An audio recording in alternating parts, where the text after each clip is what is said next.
हो, नमस्ते। आज मैं पता है मूर्खों की सूची बताने वाली हूँ। मूर्खों की सूची घोषणा करने वाली हूँ मैं अम्मू एंड यू चैनल पर। आइए आप सबको आज मैं अकबर बीरबल की एक बड़ी मजेदार कहानी सुनाती हूँ, मूर्खों की सूची। अब राजा अकबर को तो आप सब लोग जानते हैं, बड़े शौकिया थे। उनको घोड़ों का बड़ा शौक था और उनके पास ढेरों अरबी घोड़े रहते थे। एक बार उनकी दरबार में एक व्यापारी आया, घोड़ों का व्यापारी, और वो बड़े ही उम्दा किस्म के अरबी घोड़े लेकर आया राजा को बेचने के लिए। अब राजा तो उन घोड़ों को देखकर बड़े खुश हो गए और उन्होंने कहा इन सब घोड़ों की सही से जांच कराई जाए और अगर पसंद आता है तो मैं इनको खरीद लूंगा। अब सारे अरबी घोड़ों की जांच हुई और वो सब बहुत ही बढ़िया निकले। निकलने के बाद उस व्यापारी ने कहा, महाराज मेरे पास बहुत सारे घोड़े हैं, मैं आपको ऐसे उम्दा किस्म के अनेक घोड़े दे सकता हूं। तो राजा अकबर ने कहा ठीक है, मैं एडवांस में पैसे आपको देता हूं और ये पैसे ले लो भाई, और वो जितने घोड़े आपके पास हैं सब मेरे पास लेकर आ जाओ। और सोने की मोहर 1000 सोने की मोहर उस व्यापारी को दे दी। अब वो व्यापारी तो इसी ताल में था क्योंकि वो बड़ा धोखेबाज था। उसे मालूम था कि महाराज अकबर को तो बहुत पसंद है, घोड़े बहुत पसंद है और वो उनको आसानी से बेवकूफ बना सकता है। अब बीरबल सब देख रहे थे और बीरबल ने बोला कि अरे ये कैसे महाराज ने उसको चुपचाप सब दे दिए पैसे, ऐसे तो नहीं देना चाहिए था। लेकिन क्या करते, महाराज तो दे चुके थे पैसे। अब क्या करते, महाराज अकबर बोला कि बाप रे, ये कैसे आदमी आया और हमको बेवकूफ बनाकर चला गया, अब मैं क्या करूं इसका। तो बीरबल बोले, महाराज मैं क्या बताऊं, छोटी मुंह बड़ी बात। बोले नहीं नहीं बोलो, अगर किसी ने मुझे धोखा दिया है तो क्या इसका मतलब है कि मैं मूर्ख हूं।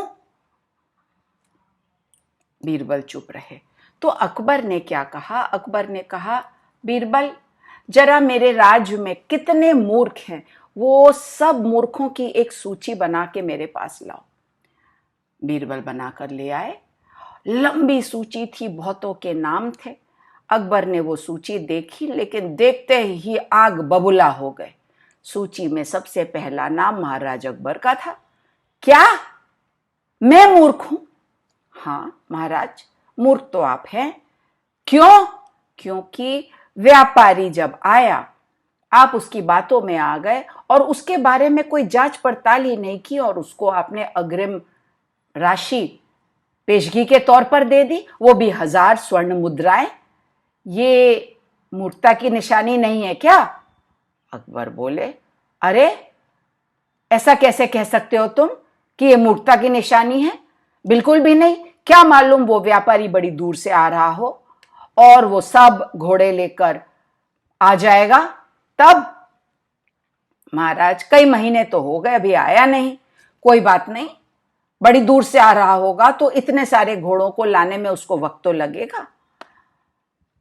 अब ये बताओ बीरबल, अगर वो किसी दिन आ गया और आकर उसने वो सारे घोड़े मुझको दे दिए, तब मैं तुम्हारा क्या करूंगा? तुमने तो मुझे मूर्खों की सूची में सबसे ऊपर रख दिया है। महाराज, अगर वो व्यापारी वापस आया और आकर वो सारे घोड़े सचमुच आपको दे दिए, तब सूची में से आपका नाम काटकर मैं उस व्यापारी का नाम ऊपर लिख दूंगा। महाराज अकबर ने सुना और उनको समझ ही नहीं आया कि वो हंसे कि क्रोधित हों, क्योंकि बीरबल ने सही कहा था। बिना जांच पड़ताल किए व्यापारी पर भरोसा करके उसने पैसे तो दे दिए थे अकबर ने, और व्यापारी चला भी गया था। कई महीने गुजर गए थे। अगर वो वापस फिर आता तो वाकई मूर्ख होता, क्योंकि वो पैसे लेकर तो भाग भी सकता था, जैसा उसने अभी किया। इसलिए अकबर मुस्कुराए और बीरबल की बुद्धि की फिर से तारीफ की और बोले, बीरबल तुम्हारा तो भाई जवाब नहीं, सच में मुझसे गलती तो हो ही गई, मूर्खता तो हो ही गई। सभी दरबारी हंस पड़े। कहानी कैसी लगी और बीरबल कैसे लगे? हमेशा इतनी अक्ल उनमें कैसे होती है बताओ तो? लाइक शेयर सब्सक्राइब करिए, बेल आइकन को प्रेस करिए। अम्मू के आने का फिर से इंतजार करिए। मैं जल्दी ही एक और सुंदर कहानी लेकर आती हूँ। तब तक के लिए अम्मू कहती है टाटा।